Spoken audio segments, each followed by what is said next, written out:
இன்று நீங்கள் யாரை முழுமையாக நம்புகிறீர்கள்? உங்கள் நிழல் கூட வெளிச்சம் உள்ளவரைதான் உங்களோடு வரும். ஆனால் வெளிச்சத்திலும் உங்களுக்கு இருளைத் தரக்கூடிய 4 வகை மனிதர்களைப் பற்றி 2300 ஆண்டுகளுக்கு முன்பே சாணக்கியர் எச்சரித்துள்ளார்.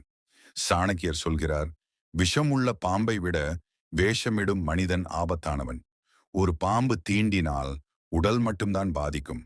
ஆனால் ஒரு துரோகி தீண்டினால் உங்கள் கௌரவம், சொத்து, குடும்பம் மற்றும் எதிர்காலம் என அனைத்தும் சாம்பலாகும். ஒரு மாபெரும் அரசன் எப்படி வீழ்கிறான்? ஒரு கோடீஸ்வர செல்வந்தன் எப்படி தெருவுக்கு வருகிறான்? ஒரு அபாரமான திறமைசாலி எப்படி தோற்கடிக்கப்படுகிறான்? இதற்கு பின்னால் எதிரிகளின் பலத்தை விட இந்த 4 வகை மனிதர்களின் மெதுவான விஷம், ஸ்லோ பாய்சன் தான் ஒளிந்திருக்கிறது. இந்த வீடியோவின் இறுதியில் இவர்களிடம் இருந்து உங்களை எப்படி தற்காத்துக் கொள்வது என்ற சாணக்கிய தந்திரத்தையும் நான் சொல்லப் போகிறேன். உங்கள் வாழ்க்கையை மாற்றப் போகும் இந்த உரையாடலை கடைசி வரை கேளுங்கள். 1. பணத்திற்காக மட்டும் வேலை செய்யும் பணியாளன். சாணக்கிய நீதியின் முதல் எச்சரிக்கை இதுதான். தனம் ஒன்றையே குறிக்கோளாக கொண்டவனுக்கு தர்மமோ விசுவாசமோ தெரிவதில்லை. இதை சற்று விரிவாக பார்ப்போம். ஒரு பணியாளன் அல்லது உங்களிடம் உதவி பெறுபவர் எனக்கு என்ன கிடைக்கும் என்று மட்டுமே ஒவ்வொரு நொடியும் யோசித்தால் அவர் ஒரு கூலிப்படை வீரருக்கு சமம். இவர்களுக்கு ஒரு நிறுவனம் மீதோ அல்லது ஒரு நபர் மீதோ பற்று இருக்காது. உதாரணத்திற்கு, ஒரு போர் நடக்கும்போது கூலிப்படை வீரர்கள் யாருக்காக போரிடுவார்கள் தெரியுமா? யார் அதிக பொற்காசுகளை தருகிறார்களோ அவர்களுக்காகத்தான். இடையில் எதிரி அதிக பணம் தருவதாக ஆசை காட்டினால் சொந்த நாட்டு மன்னனையே வெட்டி கொல்லத் துணியும் கூட்டம் இது. இன்றைய கார்ப்பரேட் உலகில் இதை பொருத்தி பாருங்கள். உங்கள் நிறுவனத்தில் மிக முக்கியமான ரகசியங்களை கையாளும் ஒரு அதிகாரி வெறும் 10% சம்பள உயர்வுக்காக உங்கள் போட்டி நிறுவனத்திற்கு தாவினால் அது வெறும் கரியர் குரோத் அல்ல, அது உங்கள் நம்பிக்கையில் வைக்கப்பட்ட கொள்ளி. இவர்கள் எப்போதும் வேலையின் தரத்தை பற்றியோ நிறுவனத்தின் வளர்ச்சியினை பற்றியோ பேச மாட்டார்கள். அவர்களின் உரையாடல் முழுவதும் இன்கிரிமெண்ட், போனஸ் மற்றும் சலுகைகள் பற்றியே இருக்கும். கஷ்ட காலத்தில் நிறுவனம் தடுமாறினால் முதலில் கப்பலை விட்டு குதிக்கும் எலி இவர்களாகத்தான் இருப்பார்கள். சாணக்கியரின் தீர்வு: திறமையை விட நன்னடத்தை உள்ளவர்களை தேடுங்கள். திறமை குறைவானவனுக்கு பயிற்சி தரலாம், ஆனால் குணம் கெட்டவனுக்கு விசுவாசத்தை கற்றுத்தர முடியாது. 2. போலி புகழ்ச்சி பாடும் நண்பன். அடுத்தது மிகவும் நுட்பமான துரோகம். சாணக்கியர் சொல்லுகிறார், முகத்திற்கு நேரே தேனை பொழிந்து உள்ளுக்குள் விஷத்தை கொண்டிருப்பவனை தூக்கி எறி. உண்மையான நட்பு என்பது என்ன? ஒரு நண்பன் என்பவன் அறுவை சிகிச்சை செய்யும் மருத்துவரைப் போல் இருக்க வேண்டும். உங்கள் உடலில் இருக்கும் ஒரு புண்ணை சரி செய்ய அவன் கத்தியால் கீறினாலும் அந்த வலி உங்கள் நன்மைக்கே. ஆனால் அந்த புண் அழுகி நாற்றம் எடுத்துக் கொண்டிருக்கும் போது பரவாயில்லை, அழகாக இருக்கிறது என்று பாராட்டுபவன் உங்கள் நண்பன் அல்ல, அவன் உங்கள் சவப்பெட்டியை தயாரிப்பவன். இவர்களை சாணக்கியர் ஸ்வர்ண முகூர்த்த நண்பர்கள் என்கிறார். அதாவது வசந்த கால பறவைகள் போல உங்களுக்கு நல்லது நடக்கும்போது மட்டும் சூழ்ந்து கொள்வார்கள். நீங்கள் ஒரு தவறான முடிவை எடுக்கும்போது உங்களை சுற்றி இருப்பவர்கள் ஆகா அற்புதம் என்று கைத்தட்டினால் உங்கள் வீழ்ச்சி தொடங்கிவிட்டது என்று அர்த்தம். உங்கள் தவறுகளை இவர்கள் சுட்டிக்காட்டாததால் நீங்கள் உங்கள் பலவீனங்களை உங்கள் பலம் என்று தவறாக கணக்கிடுவீர்கள். சாணக்கியரின் தீர்வு: உங்களுக்கு துணிச்சலாக நோ என்று சொல்லும் நண்பனை தேடிப் பிடியுங்கள். உங்கள் முகத்திற்கு நேரே உங்கள் தவறை சொல்லி உங்களை அழ வைக்கும் நண்பன்தான் நீங்கள் உலகிற்கு முன்னால் அசிங்கப்பட்டு அழாமல் இருக்க காரணமாக இருப்பான். 3. பொறாமை கொண்ட உறவினர்கள். இது பலரது வாழ்க்கையில் நடக்கும் ஒரு கசப்பான உண்மை. நெருப்பு இல்லாத புகையை விட பொறாமை கொண்ட உறவினரின் பார்வை உங்கள் வாழ்வை சுட்டெரிக்கும். உறவு என்பது இரத்தத்தால் வருவது, அது இயற்கையானது.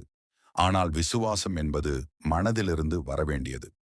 ஒருவன் உங்களோடு பிறந்தான் என்பதற்காகவே அவன் உங்கள் நலனை விரும்புவான் என்று நினைப்பது மடமை.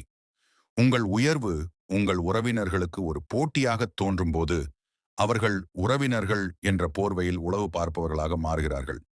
மனோதத்துவ ரீதியாக பார்த்தால் ஒரு அந்நியன் வளர்வதை விட நமக்கு சமமாக இருந்த ஒருவன் வளர்வதைக் கண்டு மனித மனம் எளிதில் பொறாமைப்படும். நேற்று வரை என்னோடு விளையாடியவன் இன்று எப்படி இவ்வளவு பெரிய கார் வாங்கினான் என்ற எரிச்சல் அவர்களை தூங்க விடாது. உங்கள் வீட்டு விசேஷங்களுக்கு வந்து சிரித்து பேசுவார்கள், ஆனால் உங்கள் வெற்றியின் ரகசியத்தை தெரிந்து கொண்டு அதை எப்படி சிதைக்கலாம் என்றுதான் அவர்களின் புத்தி வேலை செய்யும்.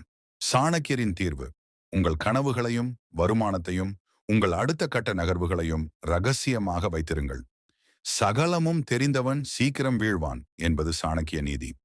உங்கள் மகிழ்ச்சியை பகிர்ந்து கொள்ள தகுதியான உறவுகளை மட்டும் தேர்ந்தெடுங்கள். 4. விசுவாசமில்லாத அறிவாளி. 4வது வகை மிகவும் ஆபத்தான அறிவுஜீவி துரோகி.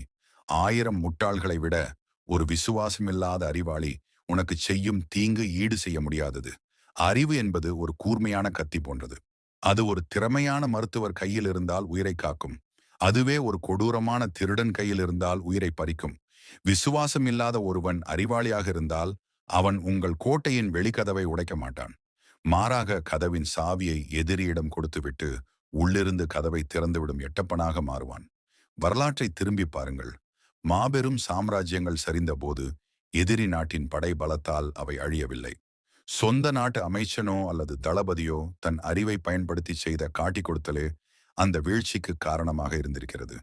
ஒரு அறிவாளிக்கு உங்களை எப்படி புகழ வேண்டும் என்பதும் தெரியும். உங்களை எங்கு அடித்தால் நீங்கள் நிலைகுலைவீர்கள் என்பதும் தெரியும்.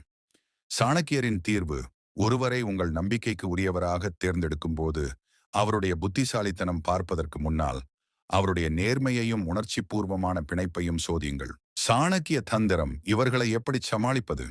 சாணக்கியர் 3 பிரம்மாண்டமான வழிகளை சொல்கிறார். பரிசோதனை: யாரிடமும் முழு பொறுப்பையும் ஒப்படைக்காதீர்கள். ஒரு பெரிய பொறுப்பை கொடுப்பதற்கு முன் அவர்களுக்கு சிறிய சோதனைகளை வையுங்கள். ஒரு சிறிய லாபத்திற்காக அவர்கள் ஆசைப்படுகிறார்களா அல்லது தன் கடமையை செய்கிறார்களா என்று சோதித்த பின்பே பெரிய முடிவுகளை எடுங்கள். மௌனம்: உங்கள் பலவீனம் யாருக்கும் தெரியக்கூடாது.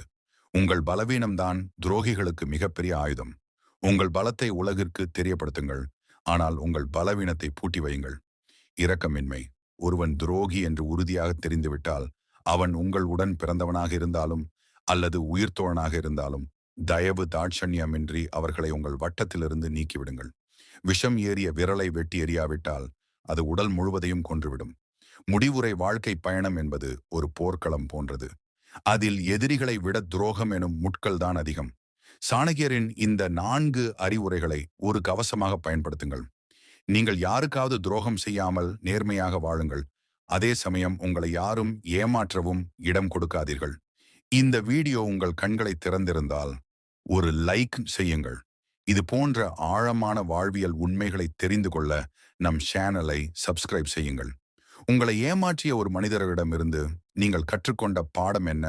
அல்லது இவர்களில் யாரை நீங்கள் உங்கள் வாழ்க்கையில் அதிகம் சந்தித்திருக்கிறீர்கள்? தயங்காமல் கீழே கமெண்ட் செய்யுங்கள். உங்கள் அனுபவம் மற்றவர்களுக்கு ஒரு பாடமாக அமையட்டும். நன்றி. உங்கள் வாழ்க்கை வெற்றி அடையட்டும். அடுத்த வீடியோவில் சந்திப்போம்.